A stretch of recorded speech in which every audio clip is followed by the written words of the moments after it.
Good morning, all. We have already started with the topic of pharmacokinetics, in which we have seen about absorption, distribution, and metabolism. Now we'll be studying the last part of pharmacokinetics, that is excretion. These are the objectives of my presentation. At the end of this presentation, you'll be able to enumerate and discuss various routes of drug excretion, discuss types of kinetics of elimination, and you'll know the concepts of drug clearance and plasma half-life. So when we start with pharmacokinetics, we deal with the absorption of a drug, then there is distribution of the drug in the body, then there is metabolism and excretion. Sometimes you'll come across the term that is drug elimination. So what is drug elimination? It is metabolism and excretion of a drug is elimination of a drug. Metabolism also called as biotransformation. Okay, so it is nothing but just a chemical alteration in the drug to make it ineffective, and there is termination of its action. So that is metabolism. And excretion is removal of the drug from the body, from inside to outside. Okay, in the outside environment, that is excretion, and this in total is elimination of a drug. Again, the same thing I've explained here. Drug elimination, it is a major process of removal of drug from body and termination of its action. Okay, so it is a major process of removal of drug, okay, and termination of its action. So there will be biotransformation, that is metabolism of a drug, and then there will be excretion of a drug. So drug excretion is defined as the process whereby the drugs and or their metabolites are irreversibly transferred. Okay, so you cannot reverse that action once the drugs are removed from the body, right? So it is irreversible transfer from internal to external environment. Okay, so in short, it is just a removal of drug and its metabolite from the body. That is drug excretion. This is a shorter definition. Now, how these drugs are excreted from the body? There are various routes for excretion of drug. I've classified it into two classes, that is major and minor routes.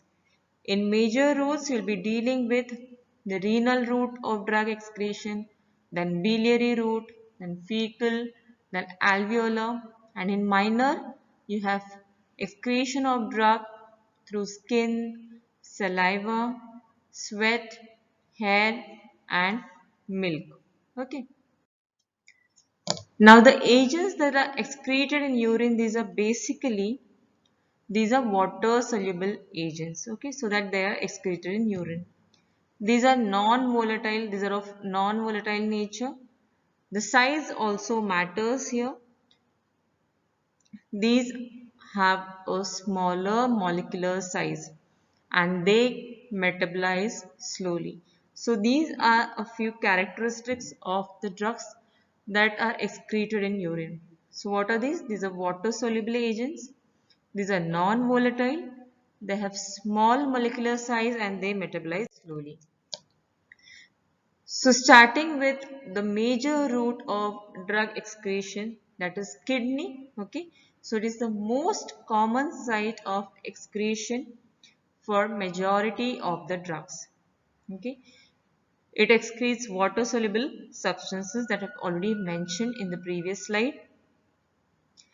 Now, how does renal excretion takes place? For renal excretion to occur, basically it undergoes three processes. First is glomerular filtration, then tubular reabsorption, tubular secretion. Okay, so these are the three processes which are important for renal excretion. This will determine actually the renal excretion of a drug. Okay. So what is basically net renal excretion? It is glomerular filtration and tubular secretion minus the reabsorption from the tubules. Okay, so the drug gets filtered out, then it is eliminated by tubular secretion, but from this again there is some part of the drug which gets reabsorbed, that is tubular reabsorption. So this formula basically gives you the net renal excretion, which is glomerular filtration plus tubular secretion minus the reabsorbed drug. So this is the first process, which is glomerular filtration. Now the glomerular capillaries, they have very large pores. Okay, so whatever free drugs are there, these are filtered through it. Okay, it may be lipid soluble or insoluble, whatever is the case, but they get filtered through the large pores of glomeruli. Okay, now again this glomerular filtration, it depends upon the molecular size, then the plasma protein binding and the renal blood flow. If the size is small, naturally these drugs will get filtered through the capillaries. Okay, if these are not plasma protein bound, okay, so again these are free drugs. What I mean is free drugs, these are not plasma protein bound, these are free drugs. Again these are filtered through it. And next is the renal blood flow. If there is the renal blood flow is high, okay, again the filtration will be quite faster. That is the pressure, there will be adequate pressure which will be maintained for filtration. So naturally this will help in filtration process. Now the normal glomerular filtration rate is 120 ml per minute. Okay. Now the next process is tubular reabsorption. Now tubular reabsorption, it occurs by passive diffusion.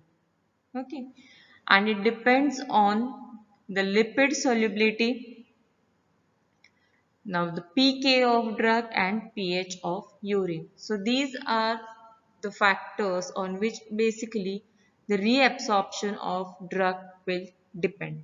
Okay, now there is some significance for this pH of urine. Now the pH of urine is acidic, so generally weakly acidic drugs, they have more chances of reabsorption. Okay. In short, acidic drugs will be absorbed in acidic medium. Basic drugs will be absorbed in basic medium. Okay. So this is just for your remembrance that acidic urine, acidic drugs will be reabsorbed. There are more chances, likely more chances of reabsorption. Now this property basically is used in some cases of poisoning. Okay. So what will be that? Now if there is for example, if there is an acidic drug which has caused some poisoning and now you need to remove that drug. Okay. But now the pH of urine is acidic. So naturally these drugs, there are chances of these drugs getting reabsorbed are quite higher. So what you need to do is to alkalinize the urine so that these acidic drugs will not get reabsorbed and these are excreted in urine. So this is the example which I have given here is of sodium bicarbonate, which is used in cases of salicylate and barbiturate poisoning to alkalinize the urine. Okay. Even now ascorbic acid can be used to increase the excretion of morphine. Okay, so ascorbic acid will make the urine acidic and which will increase the excretion of a basic drug. Okay, now tubular secretion. Now it is energy requiring process. It is a carrier mediated process and it is the active transport. Okay, So if you know it's active transport, naturally it is going to require energy, and in addition it is a carrier mediated active transport of a drug. Now this OAT, what is this OAT and OCT? It is organic acid transport and organic basic transport which occurs at proximal tubules. Okay. Now you have P glycoprotein and MRP2. These are the proteins which are located in the luminal membrane of proximal tubular cells. Okay. Now with organic acid transport, the drugs which will be transported by this OAT, these are penicillin, probenecid, uric acid, salicylates, indomethacin. So these are the acidic drugs. Now organic base transport, this is morphine, quinidine, procaine, thiazides and furosemide. Now there are drug interactions that occur due to competition of tubular secretion. This you should know. Basic interactions that take place and which will interfere with the activity of the drug, with the elimination of the drug, and naturally if the drug is not excreted, so there will be higher concentration of the drug and may lead to some of the adverse effects of that drug. So whenever you're going to give two drugs which might compete for tubular secretion, you must be aware of those drugs. Okay. Now here the first example which I am giving here is probenecid. Now this is organic acid, okay. It has a higher affinity for organic acid transport and it blocks the transport of both penicillin and uric acid. So probenecid will interfere with the excretion of penicillin and uric acid, and naturally the levels of uric acid and penicillin, if given in combination with probenecid, will be increased. Okay. Next example is of aspirin. Aspirin decreases again the tubular secretion of methotrexate. Okay. Another example is quinidine, which inhibits P-glycoprotein and it will decrease the clearance of digoxin. So if it happens that you are going to give quinidine and digoxin, then the clearance of digoxin is reduced and there can be toxicity due to digoxin. Now, what are the factors that affect renal excretion? These are physicochemical properties, distribution and binding of drug. Then there is blood flow to the kidneys. Okay. Then you have plasma concentration of the drug. Then there is biological factors. Then the disease states. Then there is urinary pH that is also going to affect renal excretion, and there are certain drug interactions. Okay. Now coming to physicochemical properties, like what is the lipid solubility, what is the molecular size. Naturally, definitely these things will affect the renal excretion process. Now distribution and binding of drug, if these drugs are plasma protein bound, naturally there will be less filtration through the glomeruli, there will be less chances of renal excretion of that drug. Again same thing, if blood flow is good to the kidneys, perfusion is good, naturally their excretion will be also good. Again the plasma concentration, there are various biological factors. Again disease state, if there is some renal damage, naturally the renal excretion will be less. Okay. Then pH of urine I have already mentioned earlier, and there are again certain drug interactions like the drugs which will compete with each other for the tubular secretion. Same thing I have mentioned here is of molecular size, again lipid solubility, increased perfusion, there will be increased excretion of a drug. Now we are finished with the renal excretion part. Now the next major system for excretion of drug is biliary excretion and enterohepatic circulation. Whenever you are studying biliary excretion, you must know what is enterohepatic circulation. Okay. So liver cells, they also transport various drugs and endogenous substances like bilirubin from plasma to bile using organic acid and organic base transport. Now, for biliary excretion, the molecular size, weight of the drugs is bit larger. These are eliminated in bile. Most of free drug in gut, including which is released by deconjugation of glucuronides by enteric bacteria, are reabsorbed by enterohepatic circulation. Okay. So this is how the enterohepatic circulation takes place. Basically, whenever you take the drug, it is in intestine, the first process is of absorption, then it will go into the blood, there will be distribution, then it will get metabolized in the liver, there will be conjugation, or it might get eliminated through kidneys, that is there can be renal excretion, or if there is metabolism there will be conjugate in liver, again in bile, okay, and again from bile it will get into the intestine, conjugate into the intestine, and there is enzymatic breakdown of this conjugate, and thereby again the drug gets absorbed into the intestine.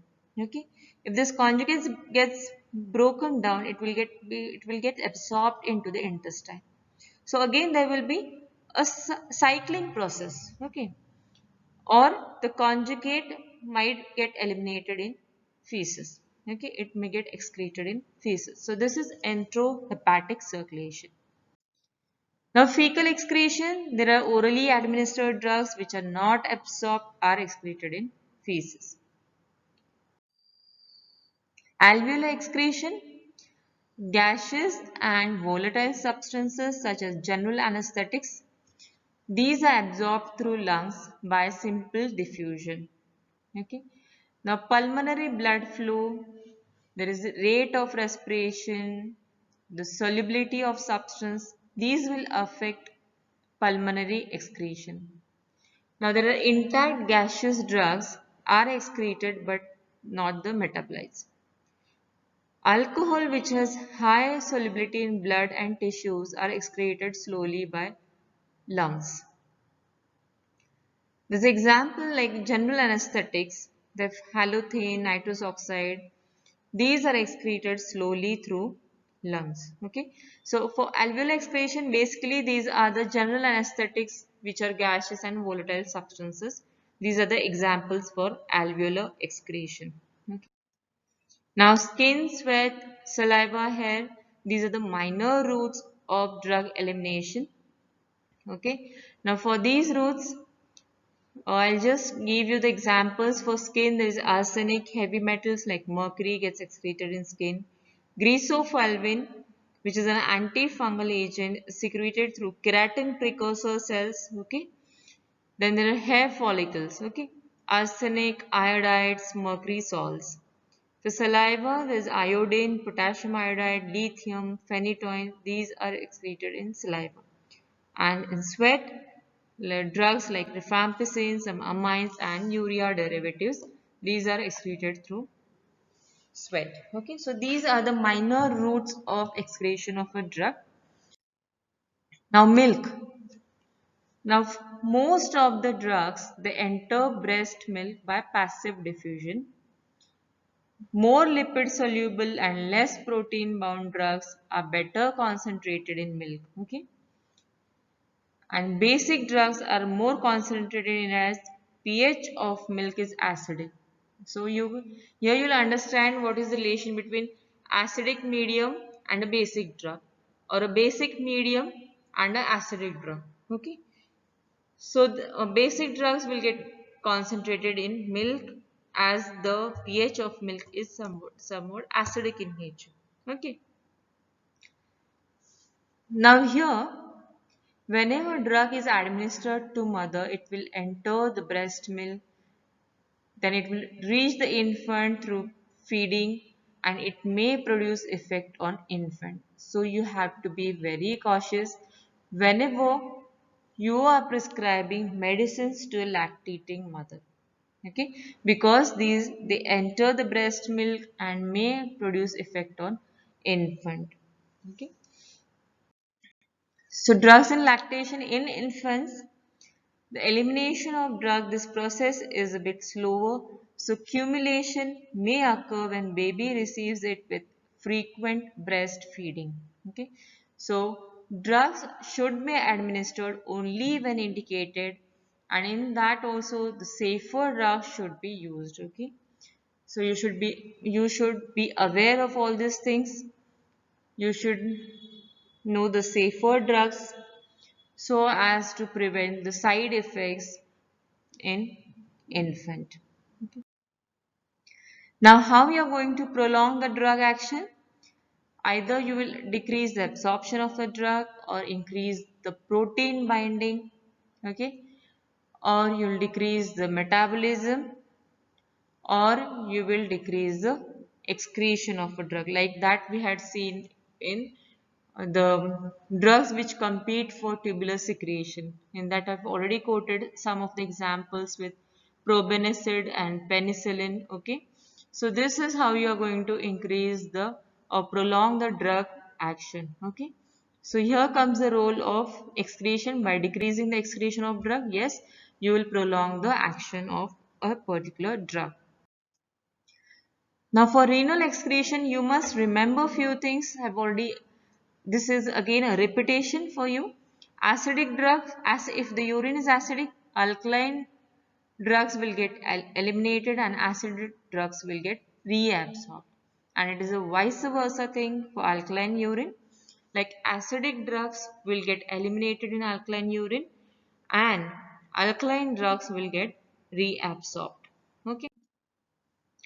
Now clearance, this is also a very important term you should know.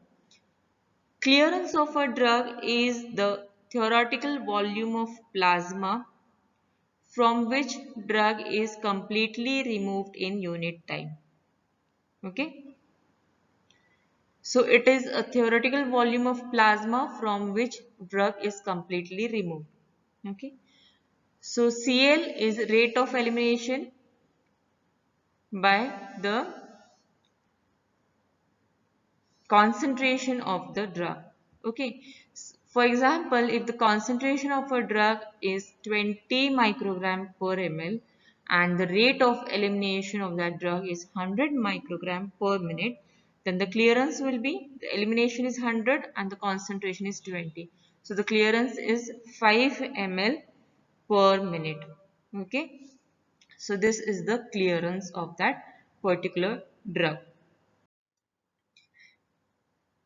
Now, kinetics of elimination is also one of the important part whenever you are studying excretion of a drug.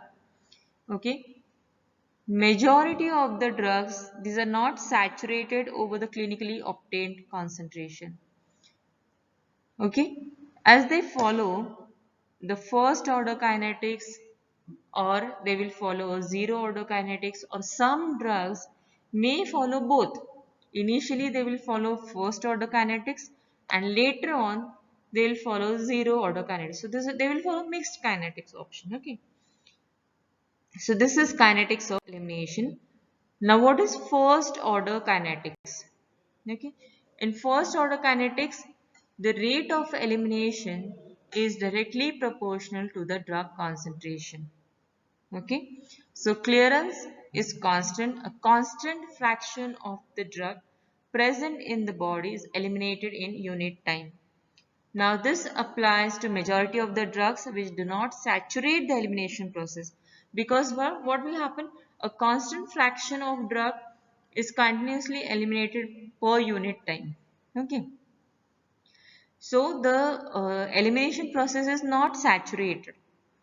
Now if the doses are high enough, the elimination pathways of all drugs will get saturated. Okay. Now this is the graphical presentation of the first order kinetics after intravenous injections. Okay.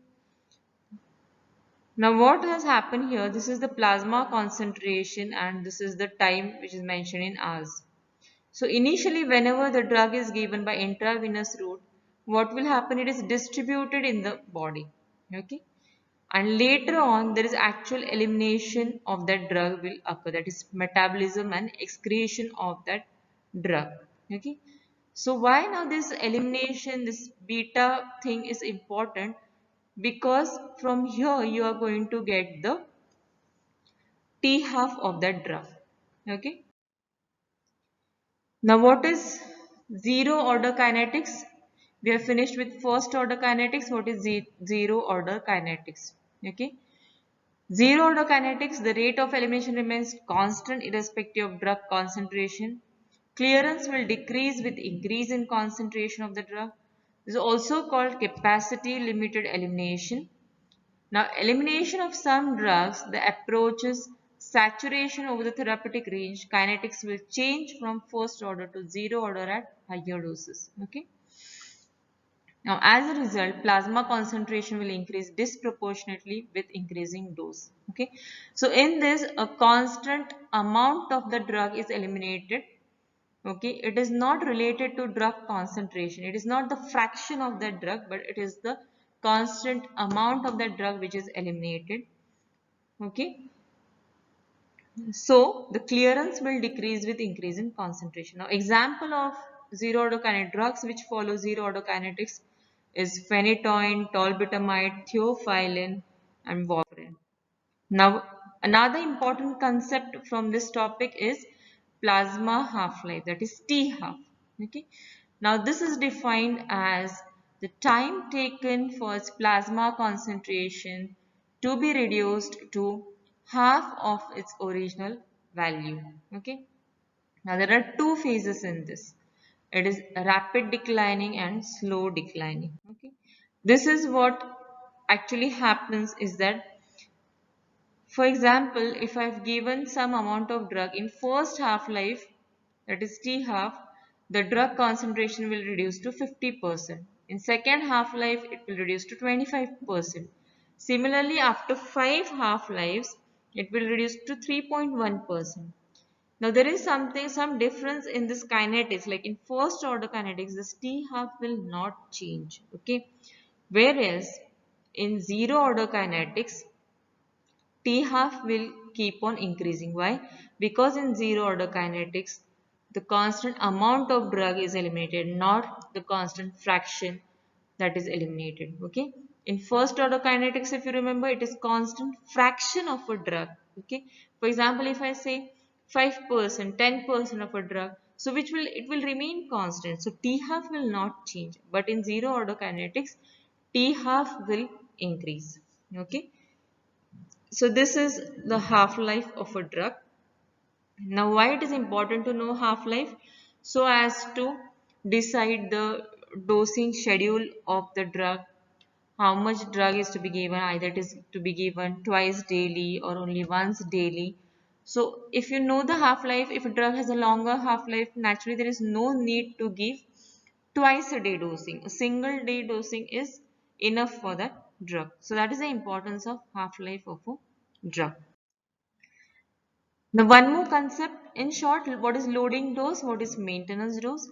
Loading dose is a single of few quickly repeated doses given in the beginning to attain a target concentration rapidly. In emergency conditions, you have to give loading doses quickly so as to achieve a target concentration in the patient.